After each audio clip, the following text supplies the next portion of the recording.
Hello everyone, welcome to this video lecture series जो हम criminal law पे कर रहे हैं, क्रिमिनल लॉ की फाउंडेशन पे कर रहे हैं।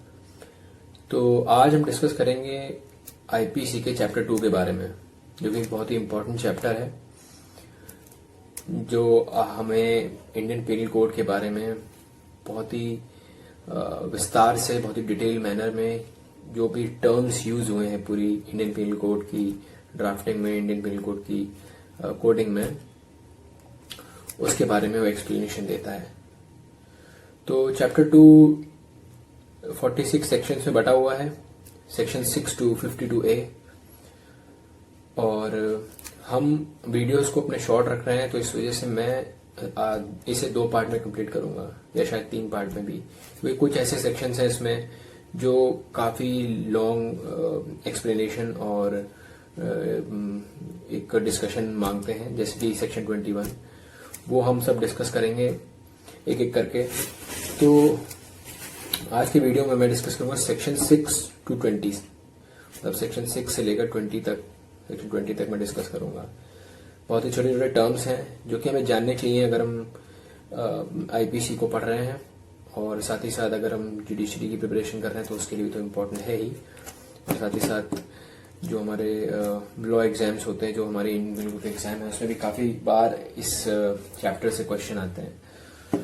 तो फर्दर टाइम वेस्ट किए बगैर बात करते हैं सेक्शन 6 के बारे में। देखिए, सेक्शन 6 हमें बताता है कि अगर आपके पास बेयर एक्ट है तो प्लीज उसे खोल लीजिए।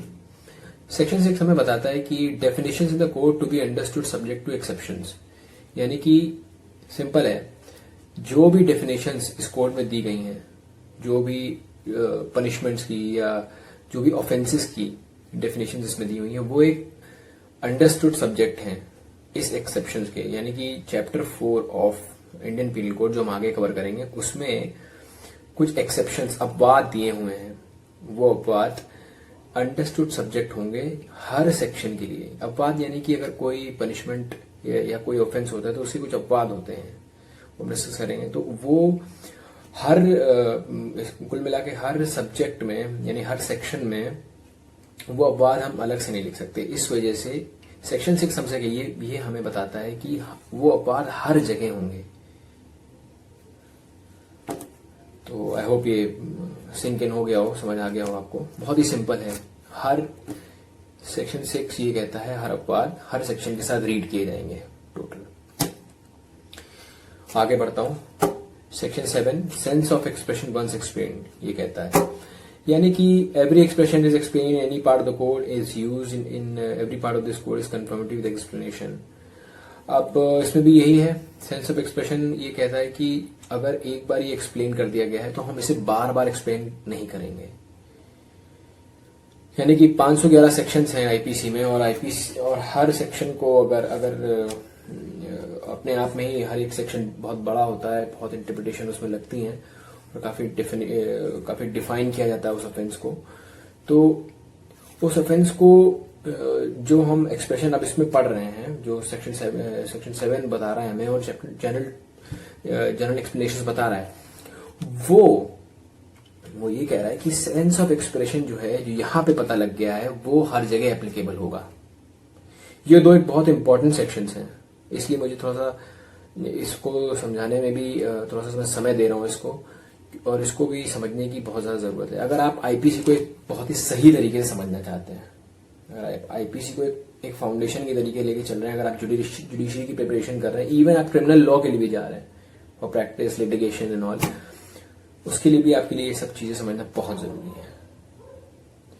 तो आई होप ये आपको समझ आया हो सेक्शन। अगर आपको नहीं समझ में आया हो तो प्लीज कमेंट में मुझसे पूछ सकते हैं आप कि क्या चीज समझ में नहीं आई है, कौन सा सेक्शन ऐसा है जो मैं उस तरीके से एक्सप्लेन नहीं कर पाया हूँ। लेकिन आई होप सेक्शन 7 और 6 में बेहतर तरीके से एक्सप्लेन कर पाया हूँ। बहुत सिंपल है, but at the same time थोड़ा सा ट्रिकी है। आगे बढ़ता हूँ सेक्शन 8 के बारे में। सेक्शन 8 सिंपल कहता है the pronoun he and it's derivatives, gender की बात करता है, यानी कि हर सेक्शन ही और शी को एक ही समझा जाएगा। हर सेक्शन में अगर ही बोला गया है किसी पनिशमेंट में, ऑफेंस में, तो उसे शी के साथ कहा जाएगा। बहुत ही सिंपल है। नेक्स्ट आगे बढ़ते हैं। सेक्शन 9 कहता है नंबर, यानी कि अनलेस कोई अगर सिंगुलर नंबर है, प्लूरल नंबर है, तो उसे एक ही पढ़ा जाएगा, ऐसा कहता है ये भी बहुत ही सिंपल एक सेक्शन है। आगे बढ़ता हूँ। सेक्शन 10 मैन और वुमेन के बारे में बताता है। Again the word man denotes a male human being. Simple है, एक मैन अगर की बात हो रही है तो वो, क्योंकि आईपीसी में कई ऐसे सेक्शन है जहां पे सिर्फ वुमेन के लिए ही वो ऑफेंस बने हैं, यानी सिर्फ औरतों के लिए ही वो ऑफेंस बने हैं। इस वजह से यहाँ पे ये थोड़ा सा एप्लीकेबल हो जाता है। जैसे कि सेक्शन 354, ठीक है। सेक्शन 11 की बात करते हैं। पर्सन, यानी कि पर्सन इंक्लूड्स एनी कंपनी और एसोसिएशन और body of person whether incorporated और नॉट। सिंपल है, पर्सन वो है जो नॉट ओनली नेचुरल पर्सन है, यानी बट आर्टिफिशियल पर्सन भी है। For example companies, group of persons और कॉर्पोरेट सोसाइटी, फर्म्स, राइट। तो सिंपल है, ये भी बहुत ही सिंपल वर्डिंग में है। सेक्शन 12 लोग की बात करते हैं, पब्लिक की बात करते हैं। Word public include any class of public और एनी कम्युनिटी, यानी कि पब्लिक को हम जनरल तौर पे जैसे पब्लिक को समझते हैं, पब्लिक यानी कि ये एक इसी वर्ड पब्लिक को हमें इंक्लूसिवली पढ़ना है, यानी कि इसी कंटेक्स्ट में पढ़ना है, इंडियन पीनल कोड के कंटेक्स्ट में पढ़ना है। कि वर्ड पब्लिक एक बहुत बड़ा, एक बहुत ही सब्जेक्टिव वर्ड है। सो सेक्शन, अब आगे बढ़ते हैं। सेक्शन 13 पहले बता देता हूं। Section 13, section 15 and section 16 are repealed, यानी कि ये रिपील किए जा चुके हैं, हटाए जा चुके हैं इंडियन पीनल कोड से। तो इन्हें पढ़ने की जरूरत नहीं, क्योंकि टाइम टू टाइम हमारे इंडियन पीनल कोड में अमेंडमेंट्स होते रहते हैं और वो अमेंडमेंट्स हमें वक्त के साथ कैसे ऑफेंसेस को और इस कोड को अपडेट करना है, क्योंकि 1860 का कोड है और उसके साथ साथ अपडेशंस रिक्वायर्ड होती हैं। सो जो रिपील नहीं हुआ है उस पर बात करते हैं। Servant of government, section 14 the word servant of government हमें बताता है कि कोई भी एम्प्लॉय जो गवर्नमेंट ने एम्प्लॉय किया हो उसके बारे में बताता है हमें। गवर्नमेंट सर्वेंट यानी कि हो जाएगा आपका एनी पर्सन जो कि गवर्नमेंट द्वारा सैलरी पाता हो, गवर्नमेंट के लिए काम करता हो। बहुत ही ये भी एक बहुत बड़ा सेक्शन है अपने आप में, क्योंकि अभी मैं अगर इसको कंपेयर करूंगा पब्लिक सर्वेंट के साथ तो काफी चीजें, काफी डिफरेंसेस, और जो कि मैं अगले वीडियो में करूंगा। सेक्शन 21 अगला वीडियो है, पब्लिक सर्वेंट जो कहता है। तो पब्लिक सर्वेंट और गवर्नमेंट सर्वेंट में बहुत फर्क होता है, काफी डिफरेंसेस होते हैं, but at the same time दोनों ही गवर्नमेंट के लिए होते हैं, काम करते हैं। तो वो मैं एक्सप्लेन करूंगा नेक्स्ट वीडियो में। तो अभी के लिए सिर्फ इतना आप समझ लीजिए कि सर्वेंट ऑफ गवर्नमेंट का मतलब है गवर्नमेंट के लिए काम करने वाला व्यक्ति या एम्प्लॉय। सेक्शन 70 हमें बताता है कि दो तरीके से गवर्नमेंट होती है हमारी, सेंट्रल गवर्नमेंट और स्टेट गवर्नमेंट। सेक्शन 18 हमें बताता है इंडिया के बारे में, which means the territory of India excluding state of Jammu and Kashmir. State of Jammu and Kashmir अब इंक्लूड हो चुका है हमारे भारत के अंदर, और ये डेफिनेशन भी अमेंडमेंट के बाद कुछ चीजें चेंज होंगी पूरे आईपीसी में हमारे। तो कुल मिला के भारत एक देश है। नेक्स्ट पढ़ते हैं सेक्शन 19 की तरफ, जो कि एक इंपॉर्टेंट सेक्शन है जिसे हम कहते हैं जज, यानी कि न्यायाधीश। The word judge denotes not only every person who is officially designated as a judge, but also every person. अब यहाँ पे जज का मतलब सिर्फ एक जज ही नहीं होता, जज के साथ साथ बहुत सारे, एक जज एक तरीके से एक रिस्पॉन्सिबिलिटी है ऑफ बीइंग अ जज, बट उसके साथ ही साथ जज के साथ साथ एक जज को काफी और रोल्स भी निभाने होते हैं। यानी कि एक मजिस्ट्रेट भी एक जज है, एक मजिस्ट्रेट भी एक जज है, एक कलेक्टर भी एक जज है, यानी कि डीएम भी एक जज है। और अगर एक मेंबर ऑफ पंचायत है, जैसे कि इलस्ट्रेशन दिया हुआ है आईपीसी में, जो अंडर रेगुलेट हो रहा है रेगुलेशन 7 मद्रास कोर्ट के अकॉर्डिंगली, और वो अगर कोई सूट ट्राई करता है या डिटर्मिन करता है तो वो भी एक जज के नाम से ही करता है। तो जज का मतलब यहाँ पे ये हो गया जो एक फाइनल डिसीजन दे सके, जो एक डेफिनेटिव जजमेंट दे सके, जो कि एक अंतिम निर्णय दे सके। सेक्शन 19 ही कहता है।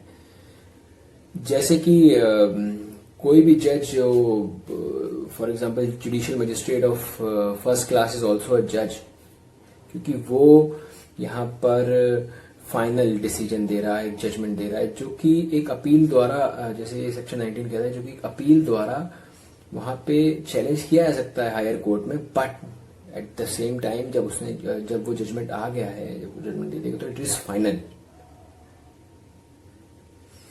तो ये कहता है सेक्शन 19। सेक्शन 20 के बारे में बात करते हैं। अच्छा, एक चीज और डिस्कस करते हैं, इलस्ट्रेशन डी इसका बहुत ही किसे हम जज नहीं कहते हैं, ये कहता है। तो magistrate exercising jurisdiction in respect of charge must power to commit to trial, यानी कि अगर कोई मजिस्ट्रेट है जो चार्ज बनाता है सिर्फ, अब तो ये बहुत कम होता है क्योंकि कमिटल प्रोसीडिंग्स बंद हो चुकी हैं। कमिटल प्रोसीडिंग्स हमारे नए सीआरपीसी कोड में अब नहीं है, बट पहले ऐसा था कि इंक्वायरी मजिस्ट्रेट करते थे, तो मजिस्ट्रेट के बाद फिर वो उसको आगे कमिट करते थे ट्रायल के लिए। तो यहाँ पे उसी के बारे में बात हो रही है। But at the same time अगर कोई मजिस्ट्रेट, अभी भी ये होता है कि अगर कोई magistrate has power only to commit for trial, यानी कि अगर कोई मजिस्ट्रेट सिर्फ चार्ज बनाकर उसको आगे कमिट कर रहा है उस व्यक्ति को या उस केस को, तो वो एक जज नहीं कहलाएगा। यहाँ पे ये है सिंपल कहना। तो आई होप ये आपको समझ आ गया हो। सेक्शन 19 बहुत ही सिंपल है। ये जितने भी टर्म्स हैं इनको बहुत ही सिंपली समझिए, ज्यादा डीप जाने की जरूरत नहीं है। जिस चीज में आपको डीप जाना है मैं खुद उसके लिए वीडियो करूंगा, जैसे कि सेक्शन 21 मैंने भी आपको बताया, बाकी और भी सेक्शंस हैं। सेक्शन 20 की अभी बात करते हैं। कोड ऑफ जस्टिस कहता है, इसे भी बेयर एक्ट से रीड करिए, सिंपल।